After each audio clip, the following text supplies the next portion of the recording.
We have joining us Sania Mirza, former doubles world #1 in tennis, and poet, writer, performer Priya Malik. Sania Mirza, we've spoken about Doves. How old were you initiative a little earlier on the show? What prompted you to be a part of the show? Was there something about beauty biases in your adolescence examples that we've raised here that resonated with you?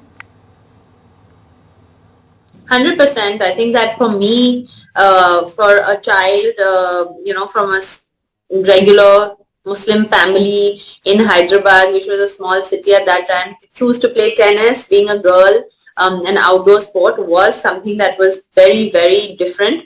And I could straight away relate to, when I saw the campaign, I heard about it, I was like, I can straight away relate to this because these are beauty standards that we as young girls are always subject to, and even as adults, but as young girls, it probably affects us a lot more because we're still kind of growing into our own skin, still insecure of the way that we feel, the way that we look.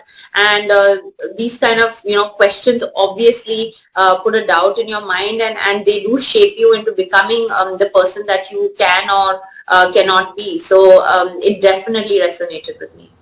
And Sania, parents, especially mothers, but also fathers, play a very critical role in either perpetuating or then stopping these narrow ideas of beauty. What was it like for you with your parents?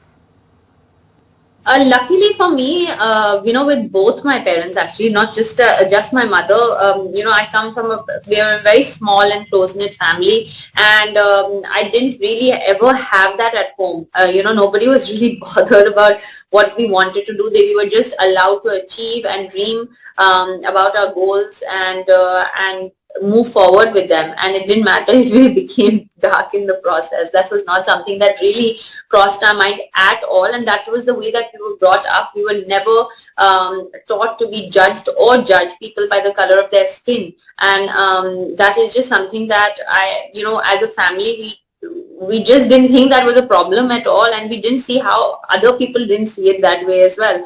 So I was very lucky to have parents who were completely supportive in whatever field I chose to play tennis, but they were supportive in everything that we did, regardless of what that could make you look like or what the society thought about it.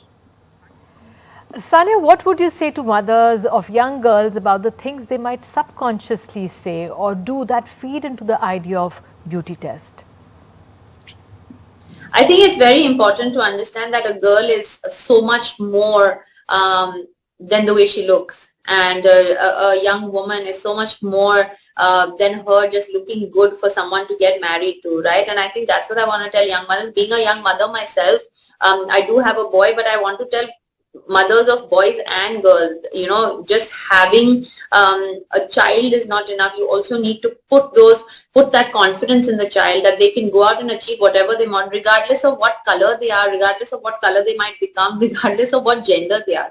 And I think that is something that I have spoken so openly about all my life, because it is so important to me, because I've had that support from my family, and I was very, very lucky. My sister and I, we were so lucky to have that. And, I just hope and wish and pray that at one point the entire world becomes like that. And it takes a conscious effort to not subconsciously put that pressure on your young girls, especially because it has been in our system and in our culture for so many years that sometimes even as women, we kind of forget where that line is, where that boundary is, and we forget that subconsciously we are making a child feel insecure in their own skin. And I think as mothers, it's our job and duty to be very conscious of that. And apart from color, as an athlete, there's an additional pressure on athletes to have a certain kind of body. In addition to looking a certain way, it also has to perform a certain way. Does that create added pressure on young teenage girls who are athletes or aim to be athletes? I think that a woman, regardless of whether they're athletes or not, are judged on the way they look way too much than guys are, right? I mean, that's just the way the world works, and that is why we're trying to have these conversations to try and change that.